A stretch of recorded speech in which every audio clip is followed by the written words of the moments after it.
अस्सलामुअलैकुम प्यारे बच्चों, कैसे हैं आप सब। उम्मीद है कि आप सब खैरियत से होंगे। तो आज का काम शुरू करने से पहले हम इल्म में इजाफ़े की दुआ पढ़ लेते हैं। रब्बी ज़िदनी इल्मा। जी, तो आज हमने 16 अगस्त की डायरी जो है वो पढ़नी है। तो चलें अपनी किताब खोलें। जी, तो सबक नंबर है 7। हम पाकिस्तानी बच्चे हैं। सफ़ा नंबर 48 देखें। यहाँ से हमने डेट लगानी है। 16/8 की बेखौफ हैं, पाक हैं, सच्चे हैं, यहाँ से लेकर मजलूमों के रखवाले हैं तक की डेट लगा लें। आगे सफ़ा नंबर 50 देखें। सवाल नंबर है 4। इसके पहले 2 सवालों पर डेट लगाएं, अलिफ और बे दोनों पर डेट लगा लें 16/8 की। सफ़ा नंबर 52 पर देखें, हमने सवाल नंबर 7 और 8 करना है। सवाल नंबर 8 जो है आपका होमवर्क में भी है, तो दोनों सवालों पर डेट लगाएं और आपने सवाल नंबर 8 पर होमवर्क की डेट लगानी है। सफ़ा नंबर 53 पर देखें,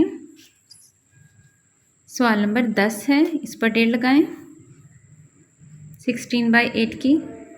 सफ़ा नंबर 54 पर सवाल नंबर 13 पर डेट लगाएं 16/8।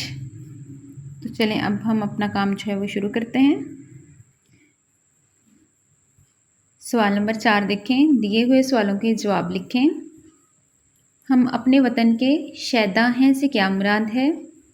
इसका जवाब देखें। हम अपने वतन के शैदा हैं से मुराद है कि हम अपने वतन के चाहने वाले और मोहब्बत करने वाले हैं। कौम की असली दौलत कौन है। कौम की असली दौलत पाकिस्तानी बच्चे हैं। जी, तो सवाल नंबर 7 देखें। नुमाया किए हुए मुज़क्कर अल्फाज के मुअन्नस और मुअन्नस के मुज़क्कर लिखकर पैराग्राफ मुकम्मल करें। तो यहाँ पर जो कलर में अल्फाज दिए गए हैं, ठीक है, उनके हमने मुज़क्कर के मुअन्नस लिखने हैं और मुअन्नस के मुज़क्कर लिखने हैं। जैसे कि यहाँ पर है अम्मी, तो अम्मी जो है वो मुअन्नस है, तो हम इसका जो है वो मुज़क्कर लिखेंगे अब्बू। ठीक है, इसी तरीके के साथ आपने इसको फिल कर लेना है यहाँ से देखकर। आगे देखें, सवाल नंबर है हमारा 8।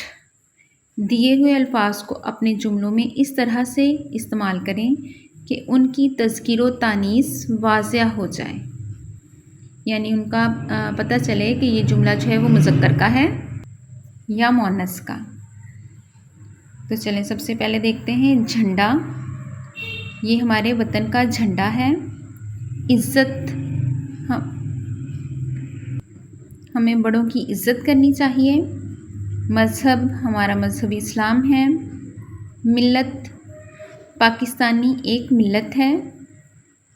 चर्चा, अहमद का चर्चा आम है। दौलत, अहमद के पास बहुत सी दौलत है। तो इस तरह से आपने इनके जुमले जो है वो लिख लेने हैं और इनको याद करना है। सवाल नंबर 10 देखें। दिए हुए इशार दुरुस्त तलफ़्फ़ुज़, लय, आहंग और रवानी से पढ़ें और उनका मफ़हूम बताएं। जी, तो इनको हमने इन इशार को पढ़ना है और इनका मफ़हूम जो है वो बयान करना है। ठीक है, तो चलिए हम करते हैं। पाकिस्तान का प्यारा परचम, सब दुनिया से न्यारा परचम। पाकिस्तान का परचम बहुत प्यारा है, ये तमाम दुनिया के परचमों से न्यारा है। अगला शेर देखें। आज़ादी की जो अज़मत है उसका एक इशारा परचम। आज़ादी की जो अज़मत है ये परचम उसका एक इशारा है। अगला शेर देखें। इससे नाम इस्लाम का रोशन, ऊंचा रहे हमारा परचम। इसका मफ़हूम देखें। हमारा परचम हमेशा ऊंचा रहे क्योंकि इससे इस्लाम का नाम रोशन है। अगला शेर देखें। जब भी ये लहराए परचम, दुनिया पर छा जाए परचम। ये परचम जब भी लहराता है तो दुनिया पर छा जाता है। इसका रंग आँखों की ठंडक, दिल को कितना भाए परचम। ये परचम दिल को अच्छा लगता है और इसका रंग आँखों को ठंडक देता है। आखिरी शेर देखें, हम सबकी ख्वाहिश है बज़्मी, अर्श को भी छू आए परचम। इसका मफ़हूम देखें, हमारी ख्वाहिश है कि ये परचम आसमान को छू आए।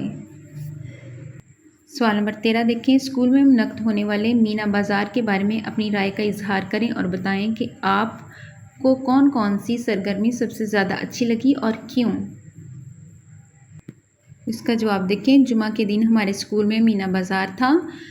मुझे बहुत मज़ा आया, रंग बिरंगे कपड़े पहने, मिलकर खेला, मुझे गोलगप्पे का स्टॉल बहुत पसंद आया।